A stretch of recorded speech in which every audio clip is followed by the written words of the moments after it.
This is actually my 16th year in the financial services industry. A few things that I have learned are 3 things that will keep you poor.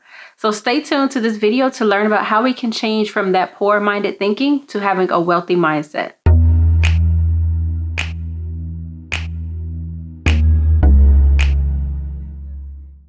Hey everyone, welcome back to my channel. It's Shantae Moore, certified financial educator. So happy to have you with me again. Please feel free to like this video, comment, and share it, and obviously subscribe to the channel so that we can get more videos and I can share some more of my insight and financial tips for you all. Okay, so for today's topic, I just want to share a couple things that I've learned from working with some of my wealthier clients, my wealthier mentors, and things that I see them do every day and things that I see poor people do on the opposite end. That's the first thing that I really want to talk about. You know, when you grow up not having much, you will have a poor mindset. And I want to talk to you about how to change that, because when you have a poor mindset, first of all, you operate from a position of lack. You always think the worst case scenario. You know, you have an idea of kind of like a hoarding mentality. Let me hold on to what I can. Let me not make any big risky decisions, because what if I don't have the money that I have tomorrow? What if it's taken away from me? Or what if this is all I'll ever have in the future? So I could totally understand that. But unfortunately, that mindset also has you limited in your perspective. You're also limited in your vision. You don't think beyond, or you can't. It's very hard to think that I could one day be wealthy, or that one day I can have more than what I have.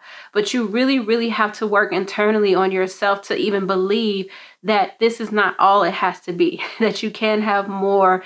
And I promise you, when you set your intentions and when you talk to your higher being and God or whoever that is for you, things will happen in your life and you will have more opportunities. You will have things that come across you to where you can increase your income, you can increase your wealth.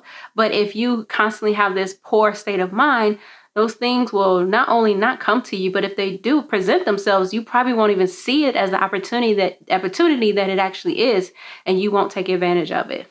So a lot of people come to me and, you know, they have good intentions with their finances, but I see that they actually need more financial coaching than financial advice. My job is to give you the financial advice, the strategies, tell you what accounts, how much, the interest rates, this is how it's going to work. A lot of folks, though, they actually need financial coaching before even getting to someone like me, who's actual financial advisor who can give the advice, because the coaching will help you with your behavior. It'll help you with your mindset, and it'll really help you to understand that you can have and do more, and it'll help you prepare you to make wiser financial decisions when you get to sitting down with somebody like myself. Okay, so now that once you've, come to realizing that you want to overcome your poor mindset, the biggest mistake that a lot of folks I see don't get to the next level in their finances is because they don't take advantage of professional resources or professional help or financial professionals in general. They just don't take advantage of them. And again, I can see how someone, if you come from a more humble background and your neighborhood or your community probably doesn't have financial advisors on the corner, I recognize that as well. However, I don't think that's an excuse. It's 2022. There's the world of Google. We have information technology. You have pretty much access to any and everybody in this world, which means that you can also access financial professionals. And there are financial advisors like myself who do provide financial planning services regardless of your budget, regardless of your income. We don't require you to have a certain amount of assets to actually work with us. And a lot of poor people think that, oh, I don't have money to work with a professional, or I don't even qualify for their services. And I'm gonna be honest, that's actually very, very true in my industry. But there are advisors, again, like myself, and I know plenty, hundreds of others who will sit down with you and help you. You just have to see that, you know what, yes, I need professional help. And most of us don't even charge a fee for those type of services. So again, there's no excuse not to seek professional help when there's plenty of financial resources out there for you. The one mistake, well, a couple mistakes that I see folks make is they try to take financial advice from people who are not professionals. They're social media influencers, or they say, oh, this is how I made my millions, or this is how I budget. I caution you to take advice from individuals who are not professionals. All professionals have licenses. We have certifications. We have tests that we had to take. There's a certain knowledge set that we had to learn to teach and to be able to be regulatory in a position to give advice and regulated by regulators, regulated by the states of departments that we work with of finance and insurance. Again, because we're professionals. It's like when you go get health advice, you see a medical doctor, right? You have somebody who has a PhD who's, certified by a board to have a medical practice. Or when you go to, lose weight or get in shape, don't you want to see somebody who's a certified trainer or somebody who's a dietitian, people who actually went to school, who have the experience, who have been taught to teach and help you in those very specific areas of your life. Same thing with financial professionals. And again, a lot of poor people think that, number one, they don't need financial professionals because they think they're smart enough to do stuff for their own, or they don't recognize or seek out actual professionals. And again, take advice, take quote unquote advice from people who are just hobbyists, who are just giving you their opinions, but who are actually not professionals in this industry, in the financial services industry. Another thing that keeps a lot of people poor is they take on the wrong type of risk. Okay, so what do I mean by that? I see a lot of folks kind of in line with, taking quote unquote advice, is that they try to follow peers or they try to do what somebody else is doing and apply it to their finances. And I've seen so many people do things that have actually been too risky for them. They put the little money that they had in a very, very risky position, or even have it in a risky position to where they could lose it all. And a lot of these folks, again, because they don't have a lot of financial means, they're kind of banking on this one investment to just blow up. It's a super risky, quote unquote, investment. And I don't recommend that. Wealthy people don't take just any, uncalculated risk. Every investment that they take is a risk. They know that because they know they need to take on some risk to get the returns that they get, but it's a calculated risk. It's minimized. It's strategic. It's a wise decision, understanding fully the risk that's involved with any type of investment. And so on the other end, when I talk to some of my clients who are just getting started, again, having that poor mindset that they're still trying to work through, some of the things that I recommend to them, they're like, oh, that's too risky. I don't know if it'll work. I don't know, if I should do it. And that, again, is another thing that will keep somebody back from growing their finances. Because, again, if a professional is giving you advice, now, obviously, I'm not saying I know it all and everything I recommend is guaranteed to work, but I'm 99% confident when I propose something, it is in their best interest. It will work for them.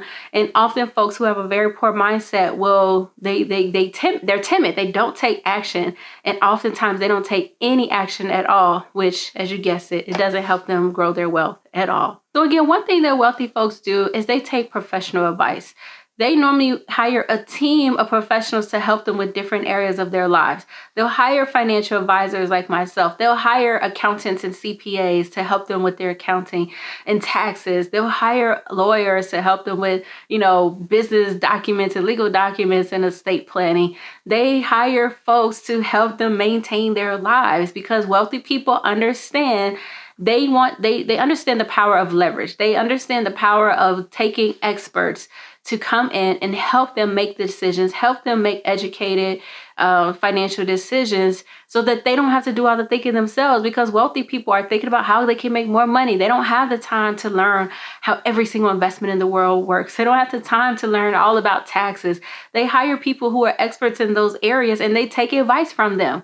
Unfortunately, I see a lot of poor people who just don't do that. They don't seek professional guidance. They don't read. They don't even try to become financially literate. Again, they rather listen to somebody on social media versus actually becoming financially educated and seeking out professionals, a team of professionals who can actually help them. One of my favorite stories to perfectly describe this is in the book Think and Grow Rich by Napoleon Hill, which I'll link in the description box below. But it tells a story of Henry Ford, who was taken to trial by, I can't remember, somebody took him to court to say, oh, Henry Ford is stupid. We're going to take him to court and prove that he's dumb. And so in the court proceedings, they were asking Henry Ford all about, who is the prince of this country and when was this war, world war, and all these basic stupid questions that, people expect to learn in school. And Henry Ford's response, I love it so much. He basically said, why do I need to learn those things? All I need to know how to do is basically build my automobile empire. I can push at the dime of a button and have experts who can come in and who has that expert knowledge. He called it having his mastermind alliance to where these folks are ones that I can rely on to give me that information because I know that I don't need to learn it myself. It's a truly cool story. I highly recommend you to read that whole book, Think and Grow Rich by Napoleon Hill, but in particular that particular story. Okay, I'm going to stop rambling because again, I wanted to talk about it because oftentimes, you know, I have to be professional and I can't say what I really want to say in a lot of settings. But guess what? This is my channel, so I say what I want to say. And this is something I've been wanting to talk about for a while. However, if you want to get in contact with me, because as I mentioned, I am a financial advisor. I do work with folks who have little money, folks who have a lot of money, and anywhere in between. I want to see how I can be a resource with you. If you want to connect with me for a phone consultation, you can schedule that at bit.ly/question for Shantae. And until next time, I will talk to you later. Bye.